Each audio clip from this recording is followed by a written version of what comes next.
हम पढ़ेंगे झारखंड के जलवायु प्रदेश से संबंधित। ये पार्ट 4 है, पार्ट 3 तक हो चुका था। तो स्टार्ट करते हैं पार्ट 4 में। तो क्वेश्चन है, राष्ट्रीय आपदा प्रबंधन संस्थान NIDM के अनुसार झारखंड के जलवायु को कितने भागों में विभाजित किया गया है। यानी राष्ट्रीय आपदा प्रबंधन जो संस्थान है NIDM, इसके अनुसार जो झारखंड के जलवायु प्रदेश को कितने भाग में विभाजित किया गया है। इसका सही होगा 3 भागों में विभाजित किया गया है। याद रखिएगा 3 भाग में विभाजित किया गया है। अब यहाँ बात है कि 3 विभाग में विभाजित किया है, तो क्या है, तो तीसरा विभाग में जो पहला है, जो 3 भाग में है, तो पहला जो भाग है वो मध्य उत्तर पूर्वी पठार, मध्य उत्तर पूर्वी पठार है पहला भाग। ठीक है, जो NIDM के अनुसार जो 3 भाग में विभाजित किया गया झारखंड के जलवायु को, तो उसका पहला भाग जो है वो मध्य उत्तर पूर्वी पठार है। इसमें क्या है कि इसमें 14 जिला आते हैं और औसत वार्षिक वर्षा अगर पूछेगा तो 140 से 152 सेंटीमीटर है।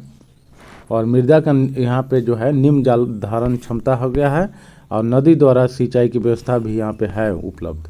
मोटी बलुई मिट्टी है, बलाई लिखा गया है, मोटी बलुई मिट्टी यहाँ पे पाई जाती है। यानी NIDM के अनुसार जो 3 जलवायु प्रदेश है उसमें पहला जो मध्य उत्तर पूर्वी पठार है उसका विशेषता है, उसमें 14 जिला है। औसत वार्षिक वर्षा 140 से 152 सेंटीमीटर है। मृदा का निम्न जल धारण क्षमता है, नदी द्वारा सिंचाई की व्यवस्था है और मोटी बलुई मिट्टी पाई जाती है। ठीक है, जो दूसरा है, दूसरा नाम जो है जलवायु प्रदेश का, उसका नाम है पश्चिमी पठार। इसमें 7 जिला आता है, गढ़वा, पलामू, लातेहार, लोहरदगा, गुमला, खूंटी, सिमडेगा। और झारखंड में सबसे अधिक ऊंचाई पर स्थित कृषि जलवायु प्रदेश ये भी है। ठीक है, और मृदा का निम्न जल धारण क्षमता है और मृदा की उर्वरता क्षमता कम है। ठीक है, यहाँ पे मृदा की जो उर्वरता क्षमता है वो कम है। ये दूसरा है पश्चिमी पठार। तीसरा अगर क्वेश्चन पूछेगा NIDM के अनुसार, तो तीसरा है दक्षिणी पूर्वी पठार। इसमें 3 जिला आती है, पश्चिमी सिंहभूम, पूर्वी सिंहभूम तथा सरायकेला खरसावां। ठीक है, औसत वार्षिक वर्षा 140 से 155 सेंटीमीटर। वनों की प्रचुर वाला क्षेत्र है, माने प्रचुरता वाला क्षेत्र है, अधिक वन पाए जाते हैं। और सागर प्रभावित जलवायु जो है आर्द्रता अधिक है, यानी इसमें सागर प्रभावित प्रकार की जलवायु जो है पाई जाती है और आर्द्रता इसमें अधिक रहती है। ठीक है, नेक्स्ट क्वेश्चन है, जो दूसरा क्वेश्चन है इसमें लिखा है, क्वेश्चन है कि झारखंड में कर्क रेखा कितने क्षेत्र से होकर गुजरती है। पूछ देगा कि झारखंड में कर्क रेखा कितने क्षेत्र से होकर गुजरती है, तो 10 क्षेत्र से होकर गुजरती है। नेतरहाट, किस्कोर, माझी, गोला, मुरहुल, मोती, गोपालपुर, पोखराना, गोसाईडीह, झालबर्दा, पालकुंदरी, ये सब जो है 10 जगह से, मतलब 10 जगह से होकर गुजरती है। क्या याद रखिएगा। और दूसरी बात ये है कि पूछेगा कितने जिले से होकर गुजरती है झारखंड में से कर्क रेखा, तो वो है 5 जिला से। पूछेगा क्वेश्चन कि झारखंड के कितने जिले से होकर कर्क रेखा गुजरती है, तो 5 जिला से होकर गुजरती है। लातेहार, गुमला, रांची, रामगढ़ और बोकारो। याद रखिएगा, लातेहार, गुमला, रांची, रामगढ़ और बोकारो 5 जिला से होकर गुजरती है, ध्यान रखिएगा। पूछेगा कर्क रेखा झारखंड के किस भाग से होकर गुजरती है, यानी झारखंड को बीचों बीच भाग से गुजरती है। याद रखिएगा, झारखंड के बीचों बीच से गुजरती है, तो मध्य भाग से गुजरती है। याद रखिएगा कर्क रेखा।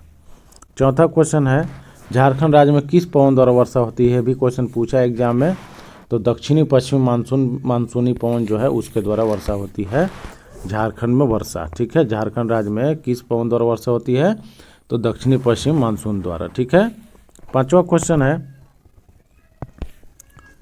पांचवा क्वेश्चन पूछेगा अगर कि झारखंड राज्य में दक्षिण पश्चिम मानसून की किस शाखा द्वारा सर्वाधिक वर्षा होती है।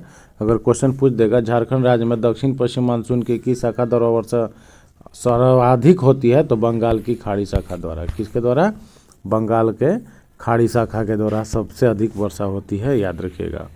छठा क्वेश्चन है, झारखंड में राज्य में, माने झारखंड राज्य में दक्षिण पश्चिम मानसून की किस शाखा द्वारा वर्षा होती है, तो दक्षिण पश्चिम मानसून की कौन से शाखा द्वारा वर्षा होती है ये पूछ रहा है। अधिकतर जो अधिक वर्षा होती है झारखंड में वो बंगाल के खाड़ी के शाखा से अधिक होती है, लेकिन पूछे कौन कौन से शाखा से वर्षा होती है, तो बंगाल के खाड़ी शाखा से और अरब सागर की शाखा, यानी दोनों शाखा से जो है झारखंड में वर्षा होती है। ठीक है, 7वां क्वेश्चन है झारखंड राज्य में कुल वर्षा का लगभग कितना प्रतिशत जल वर्षा ऋतु में प्राप्त हो जाता है? तो वर्षा ऋतु में जो है 80% जो जल वर्षा जो है झारखंड में प्राप्त होता है, याद रखिएगा। ठीक है। 8वां क्वेश्चन है, झारखंड राज्य किस प्रकार के वर्षा वाला प्रदेश है? किस प्रकार के वर्षा? तो मध्यम वर्षा वाला प्रकार के क्षेत्र है। ठीक है। 9वां क्वेश्चन है, झारखंड राज्य में वर्षा का अंतराल क्या है? तो 100 सेंटीमीटर से 200 सेंटीमीटर। तो झारखंड में वर्षा का अंतराल है 100 सेंटीमीटर से 200 सेंटीमीटर। ठीक है।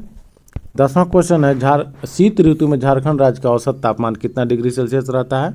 जो शीत ऋतु है उसमें एवरेज जो टेम्परेचर रहता है कितना बीच रहता है, कितना के बीच रहता है? तो 15 से 21 डिग्री सेल्सियस के बीच है। ठीक है। और झारखंड का एवरेज टेम्परेचर पूछेगा, औसत तापमान, तो 25 डिग्री सेल्सियस है, ये भी याद रखिएगा। 11वां क्वेश्चन है, झारखंड में औसत वार्षिक वर्षा कितना mm होता है? झारखंड में औसत वार्षिक वर्षा कितना mm होता है? तो 1200 mm होता है, याद रखिएगा।